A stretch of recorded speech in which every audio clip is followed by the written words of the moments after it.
السلام علیکم ناظرین، میں طارق اسماعیل ساگر آپ کی خدمت میں حاضر ہوں۔ ناظرین، آج کل سوشل میڈیا پہ صلاح الدین نامی ایک نوجوان کا بہت زور شور ہے، جس نے اے ٹی ایم سے پیسے چرانے کی کوشش کی۔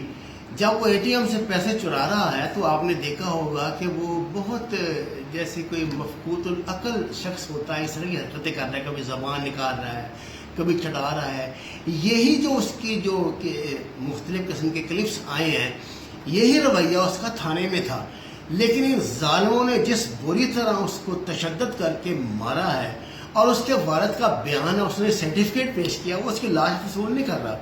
وہ کہہ رہا ہے کہ یہ اس کا ذہنی توازن ہی میرے بیٹے کا ٹھیک نہیں تھا، اس سے حرکت ہوگی۔ ایک پاگل کو ان ظالموں نے پاگلوں کی طرح مار دیا۔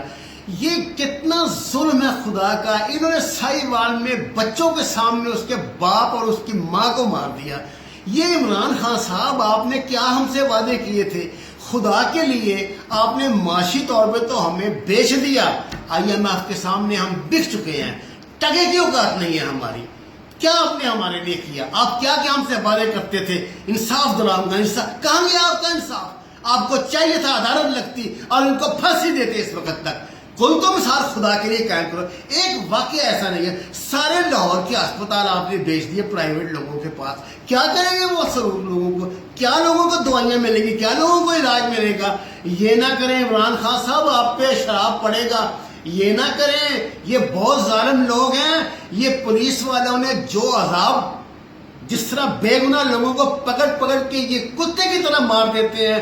یار، ہم کشمیریوں کا رونا روتے ہیں، آپ نے تو کتنے کشمیر یہاں پہ بنوا دیے۔ کہاں گیا وہ انصاف؟ مجھے بتائیے نا، سائیوال کے بچوں کو کیا ہوگا؟ کیا پوری دنیا اندھی ہے؟ خان صاحب، پوری دنیا نے اپنی آنکھوں سے ٹی وی پہ مارڈر ٹاؤن کے قتل عام کے مناظر دیکھے ہیں۔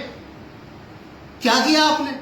1 سال ہو گیا، انصاف مل گیا ان کو؟ عدالتی کاروائی، عدالتی کاروائی، عدالتی مذاق بنایا ہوا ہے۔ عدالتی کاروائی اگلے 50 سال تک چلتی رہے گی۔